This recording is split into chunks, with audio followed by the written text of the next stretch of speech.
மதுரை மீனாட்சி அம்மன் கோவிலில் அமைந்துள்ள வெள்ளி சபை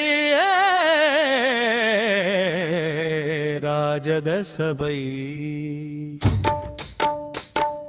சிவபெருமானின் பஞ்சசபைகளில் மிகவும் தனித்துவமானது.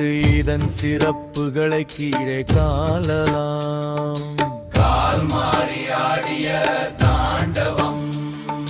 பொதுவாக நடராஜர் தனது இடது காலை தூக்கி ஆடுவது வழக்கம். ஆனால் மதுரையில் மட்டும் சிவபெருமான் தனது வலது காலை தூக்கி ஆடுகிறார். இதற்கு ஒரு சுவாரஸ்யமான காரணம் உண்டு. பாண்டிய மன்னன் ராஜசேகர பாண்டியன் சிவபெருமான் எப்போதும் ஒரே காலை தூக்கி ஆடுவதால் அவருக்கு கால் வலிக்குமே என்று வருந்தி வேண்டினான். பக்தனின் வேண்டுதலுக்கு இணங்கி இறைவன் இங்கே தனது காலை மாற்றி ஆடினாலே கால் மாறி ஆடிய தாண்டவம் என்று போற்றப்படுகிறது.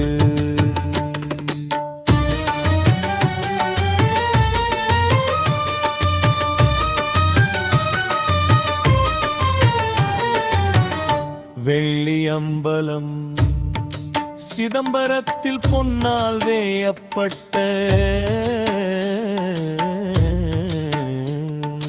சபை இருப்பது போல மதுரையில் இச்சபை முழுவதும் வெள்ளியால் அலங்கரிக்கப்பட்டுள்ளது. மதுநரித ராஜத சபை அல்லது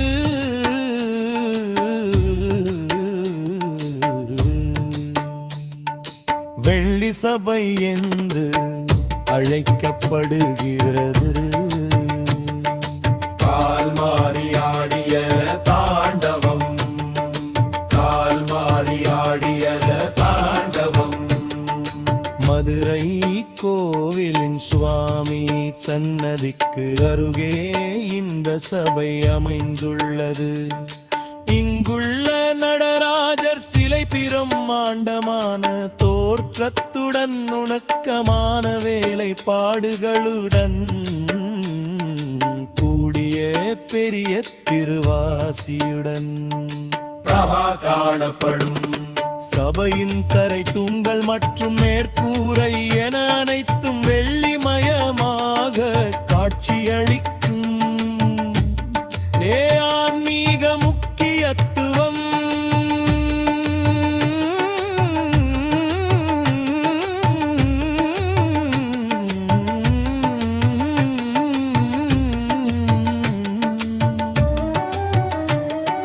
பாண்டிய நாட்டின் தளம். பஞ்ச சபைகளில் பாண்டிய மன்னர்களின் ஆட்சி காலத்தில் மிக உயரி நிலையில் வைக்கப்பட்ட தலம் இது. திருவிளையாடல் சிவபெருமானின் சிற்பை. திருவிளையாடல்கள் பெரும்பாலும் மதுரையை மையமாக கொண்டே நிகழ்கன. அதில் இந்த கால் மாறி ஆடிய நிகழ்வு மிக முக்கியமானது. நபிகளை அம்சம் நடன கலைஞர்கள் மற்றும்